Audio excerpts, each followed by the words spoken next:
Love చేసుకొని ఇప్పుడు latest trend ఏంటి అంటే డేటింగ్ అని ఒక కొత్త పేరు పెట్టుకున్నారు వీళ్ళు. అలా జరగకుండా ఉండాలి అంటే ఏదో ఒకటి తెలియాలి, ఎవరో ఒకరు వాళ్ళకి ఏదో మంచి మాట చెప్పాలి.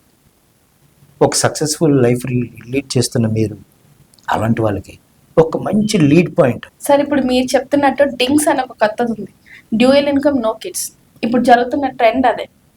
ఇప్పుడు నేను మా హస్బెండ్ లవ్ చేసుకున్నా అని మా అన్నయ్యకి మా తమ్ముడికి తెలుసు, వీళ్ళ అన్నయ్యకి వీళ్ళకి కూడా తెలుసు. కానీ వాళ్ళు ఎప్పుడు మమ్మల్ని క్యారెక్టర్లెస్లా చూడలేదు, ఎందుకంటే వాళ్ళకి నమ్మకం ఉంది.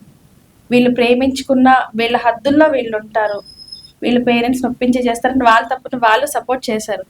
వాళ్ళ సపోర్ట్ లేకపోతే మా పెళ్ళి అయితే అవ్వదు. మా అన్నయ్య తమ్ముడు కానీ వీళ్ళ అన్నయ్య కానీ మంచిగా సపోర్ట్ చేశారు. వాళ్ళు కనుక ఆ టైంలో నన్ను ఒక క్యారెక్టర్ లేని దానిలా కానీ వీడిని ఒక క్యారెక్టర్ లేని వాడిగా కానీ చూసి ఉండుంటే అది ఇంకెటువైపు వెళ్ళుండేదో. కానీ వాళ్ళు అలా చూడలేదు. వాళ్ళిద్దరు మా మీద నమ్మకం పెట్టుకున్నారు. నమ్మకం పెట్టుకోబట్టే మాకు రెస్పాన్సిబిలిటీ పెరిగింది. మమ్మల్ని కరెక్ట్గా గైడ్ చేయగలిగారు. సిబ్లింగ్స్ మాత్రమే కరెక్ట్ టైంలో కరెక్ట్గా గైడ్ చేస్తారు, బయట మిగతా వాళ్ళైతే కాదు. ట్రస్ట్ దెమ్, కరెక్ట్ వేలో కరెక్ట్గా జరుగుతుంది సార్. బయట ఎవరు చెప్పినా ఏం నమ్మకండి. మీరు సింగిల్ మే సార్. ఇప్పుడున్న యూత్ ప్రపంచం కొత్తగా ఉంది, అన్ని కొత్తగా నేర్చుకుంటున్నాము,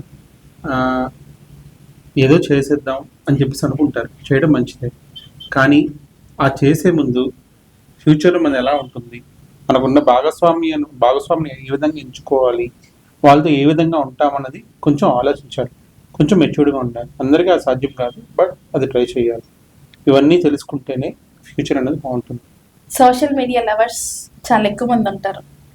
మీకు అన్నోన్ పర్సన్స్తో రిలేషన్స్ వద్దు.